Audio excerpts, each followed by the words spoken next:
মর্জিনা, কেমন আছো?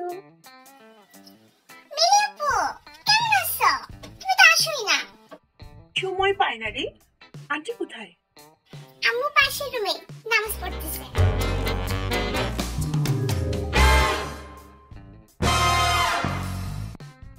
তারপর বলো, তোমার দিনকাল কেমন যাচ্ছে? এই তো আপু, একটা পার্ট টাইম জব করে একটা স্কুলে মাঝে মাঝে যাই, আর পড়ালেখা নিয়ে একটু ঘরে ব্যস্ত। ও মাই গড, দিনরাত পড়াশোনা করে আরে ঘরে থেকে তো তুমি বোর হও না? হ্যাঁ আপু, মাঝে মাঝে খুব বোর লাগে। বাই দ্য ওয়ে, তুমি তো দিন দিন অনেক সুন্দর হচ্ছো। তাই নাকি? এত সাজুগুজু, কোথাও যাবা? আজকাল কোথাও যাওয়া লাগে? ঘরে বসে এত টাইম পাস করা যায়, উফ, সেই সময় তো পাই না।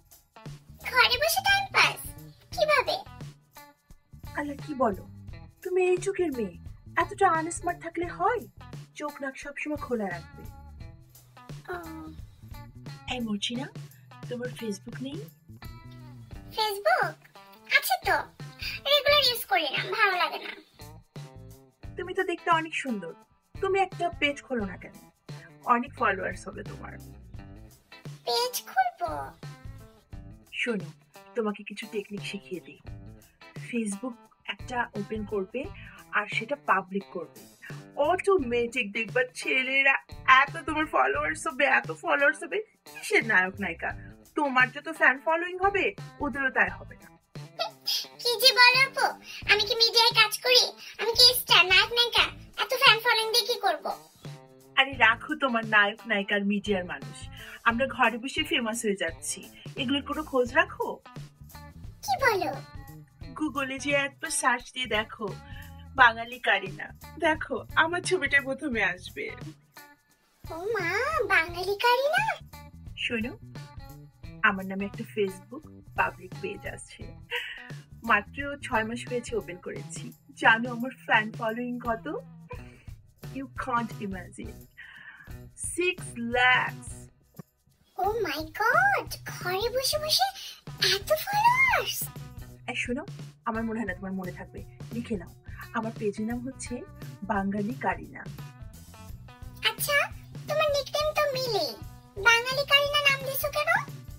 আরে আমার ভালো নাম হচ্ছে কামরুন নাহার, ওটাকে কাটছাট করে কারিনা বানিয়েছি।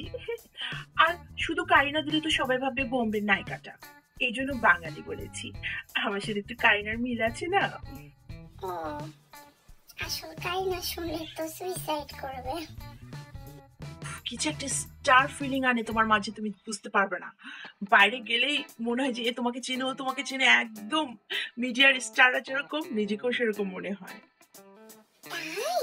জানো, লাইভে গেলেই কমপক্ষে 10-12টা বিয়ের প্রস্তাব আসে। তুমি লাইভেও যাও? লাইভে যে কি করো আপু? ইয়ার গল্প সল্প করি। লাইভ চ্যাটে যাওয়ার আগে প্রথমে 2 ঘন্টা করে মেকআপ করে নেই, বুঝো না, সবাই দেখবে। তারপরে তো এই গল্প সেই গল্প, তুমি কি খেয়েছো, কি করেছো, তুমি কি করো, কোথায় যাও, কি করো। এত যে গল্প করো, তুমি কি সবাইকে চিনো? চিনি না, এত মানুষকে চেনা যায়?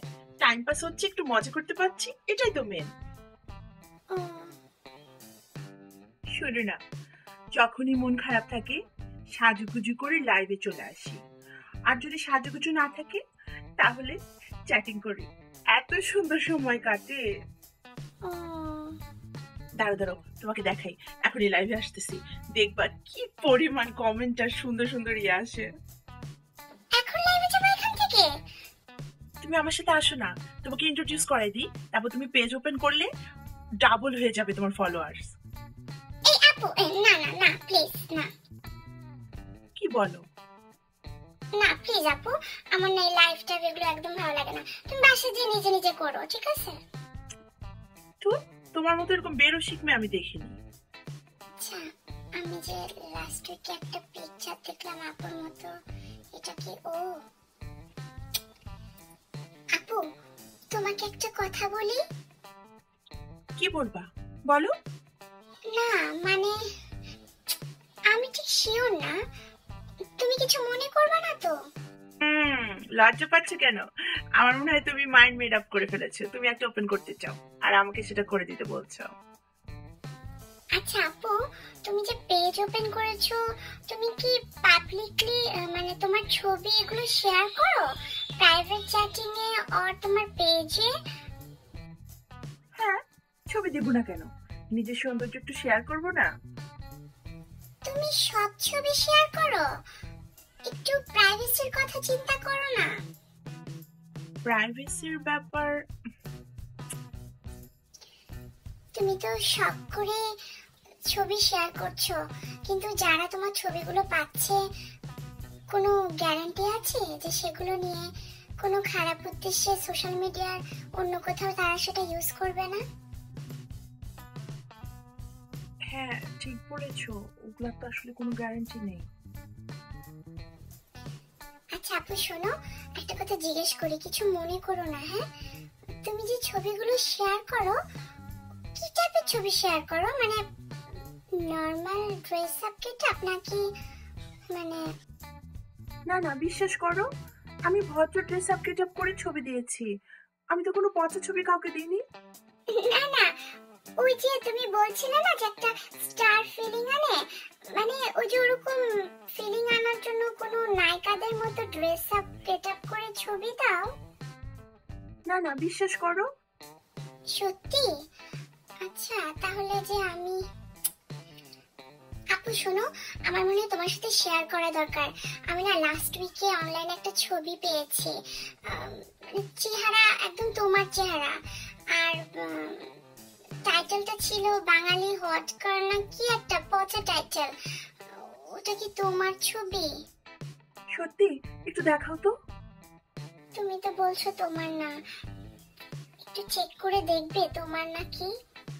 কই দেখি দেখি। বুঝি না, ফেসটা তো আমার, কিন্তু আমি না, বিশ্বাস করো। দেখেছো আপু, তুমি তুমি নিজেও জানো না তোমার ছবি নিয়ে কি ঘটছে। আচ্ছা, এখন আমি কি করব বলো তো? এই যে আমি ছবিগুলো তো শেয়ার করে ফেলেছি, যা করার। আর এরকম ছবি যদি চারিদিকে থাকে, কেউ তো আর বুঝবে না যে এটা আসলে আমি না। এই জন্যই আমি প্রথমে তোমাকে প্রাইভেসি নিয়ে বলছিলাম। তুমি তো বুঝতে পারছো না যে তোমার ছবি কোথায় কে কিভাবে শেয়ার করছে, কিভাবে ইউজ করছে। সামান্য টাইম পাস আর একটু মজ মাস্তি করতে যে এত বড় ধরা খাবো বুঝতে পারিনি। আমি বিশ্বাস করছি, আমি তোমাকে চিনি তুমি কেমন। তুমি তো এই ছবির সেই মানুষটি না, কিন্তু যারা তোমাকে চিনে না বা নতুন করে জানছে তারা তো বুঝবে না আপু। এই জন্য বিশেষ করে আমাদের মেয়েদের খুবই কেয়ারফুল থাকা উচিত যতদূর সম্ভব। ঠিক বলেছো। আমি শুরুতে তোমাকে এই জন্যই বলছিলাম যে আমার সোশ্যাল মিডিয়ার বিশেষ করে ফেসবুক পেজ এগুলো কেন ভালো লাগে না। আসলে ফেমাস হতে কে না চায় বলো, বাট আমাদের মতো সাধারণ মেয়েরা একটু ফেমাস হতে যে এই টাইপের ব্যাপারগুলোতে at the end negative result আসে। সো কাউকে তো বোঝানো যাবে না যে আমরা আসলে ভালো। সো এই জন্য আমি এগুলো আসলে লাইক করি না। সরি মর্জিনা, ফার্স্ট আমি ভেবেছি তোমার চোখ নাক খোলা নিয়ে অনেক কথা শুনিয়েছি। আসলে তো দেখি আমারই চোখ নাক বন্ধ, আমার তো কোনো ব্যাপারে কোনো জ্ঞান নেই।